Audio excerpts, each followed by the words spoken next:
السلام عليكم ورحمة الله وبركاته.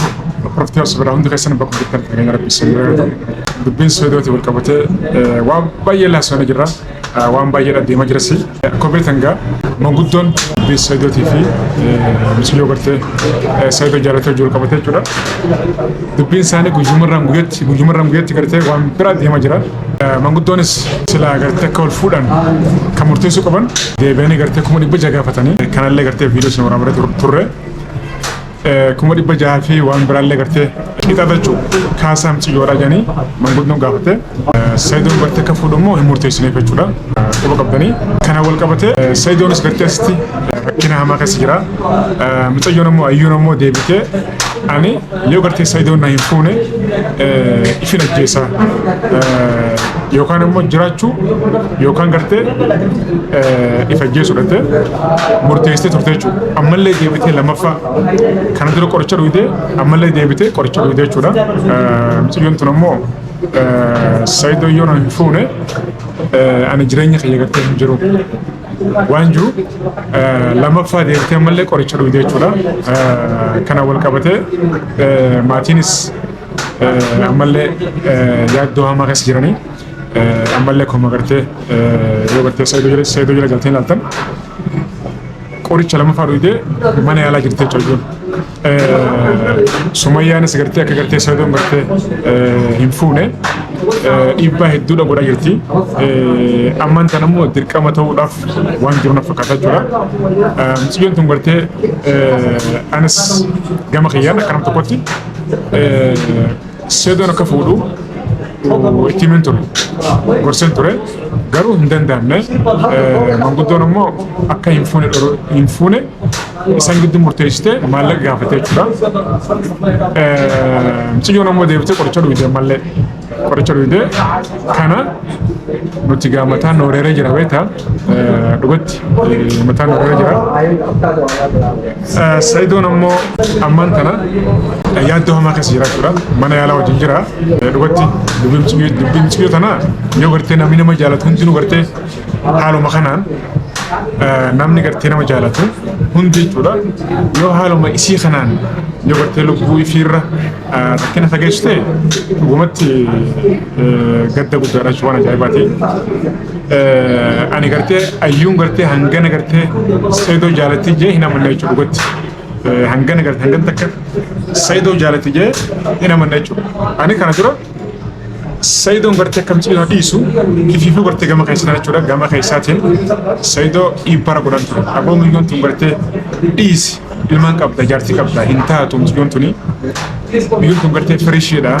Bultiifillee siif hin taatu tasgabbaa'e. Jeetiin Sayidoon illee gorsaa ture jechuudha. Maaliifin kana kan jee achirraa illee gartee Sayidoon gartee haadha manasaa wajjin gartee wal dhabaa jira. Kanaan wal qabatee achirraa gartee Sumayyaanis wanna kun gartee ta'uu qabu gartee akkamitti gartee Sayidoon gartee kaasii deemeef kana biraa deemeef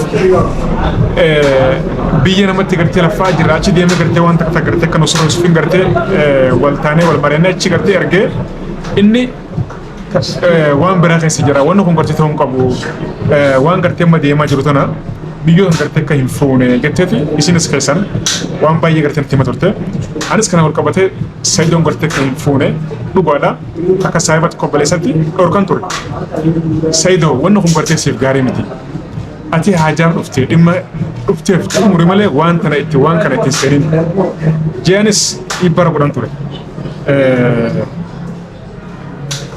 Amma gaa Miciyyoon tun gartee qoricha kana dhugdee yoo gartee haduutee illee ka gartee lubbuu sudhaa ifalaktee sheenaan gartee namarraa hin baatu. Sheenaan gartee manguddoo sanarraa illee hin baatu. Sayidirraa illee gartee sheenaan hin baatu. Akkasuma gartee Sumayyaa gartee irraan tana haadha manaa Sayitanallee sheenaan gartee irraa hin baatu jechuudha.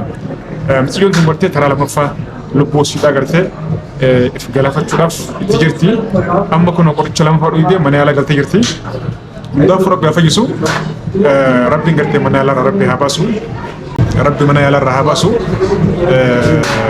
Isummaan gartee fayyitee gartee achirraa gabbaanaan waan gartee manguddoon irra deebitee murteessitu ni garraa jechuudha. Sayidoon maalla gartee manguddoon gaafatillee hanga tokko qopheessaa jira. Hanga tokko qopheessaa jira maalleen guutamanii fi hanganatti immoo isin deemte qoricha dhugde. Hanganaa fi hangana gidduu isin qoricha dhugde kunoo mana yaala galtee jirti. Rabbi haa fayyisu isinillee du'aa godhaadha. Ani kana booda Sayidoodhaan gartee anaaf fuudha mucayyoo sana gartee dhiisii anaaf fuudha afaan kiyyaraan bahu dhiifama. Warreen gartee kana dura dongoree gartee ani gartee biyya dhiisii na hanaa dhiisuu naaf fuudha kan hin jeellee ta'e dhiifama na godhaadha. Ani kana booda akka Sayidoon gartee mucayyoo sana gartee fuudhu dhibbaan dhibbatti dhiibbaa ittiin godhachuu gama kiyyaan. Isi garee isi ammoo Rabbiin gartee fayyisee mana yaalaatti haa baasu. Ani kan hin gartee kana dura Sayidoo mucayyoo na dhiisi. Kan hin jeef isaaf yaadeeti malee yookaan ammoo gartee isa tuffachuudhaaf yookaan ammoo isarraan isa ittiin hafetii miti. Nama gariin gartee ittiin haftee warri ijoolleen jira waan akkasii qabu isaan waan yaadeeti. Ani kana booda dhibbaan dhibbatti Sayidoon akka gartee mucayyoo sana fuudhu dhiibbaa irratti oofaa jechuudha. Rabbiin gartee fayyisee mana yaalarraa haa baasu. Wanni kun ammoo dhugatti baay'ee takkaan gartee sammuu shirra godhee jira jechuudha. Amma arraan tana sababa isin gartee qoricha dhugutti Sayidoodhaa fi obboleessi mucayyoodha harkaan gartee walitti fiiganii jechuudha ganama Adaamatti harkaan walitti fiiganii harkaan walitti fiiganii jechuudha. Kana jechuun maali biyyoon tun gartee yoo gartee achitti lubbuun ishiidhaa baate akkuma jenne hedduuta gartee waan hamaadha jechuudha. Sayidoo fillee gaarii miti maaliifi umrii isaa gartee waan gartee sammuu isaatti gartee dhiibbaa uumaati. Yookiin gartee lubbuudhaan biyyoon tun gartee lubbuudhaan kan lubbuun biyyoon tun gartee yookaan lubbuun sidhaa baastu ta'e jechuudha.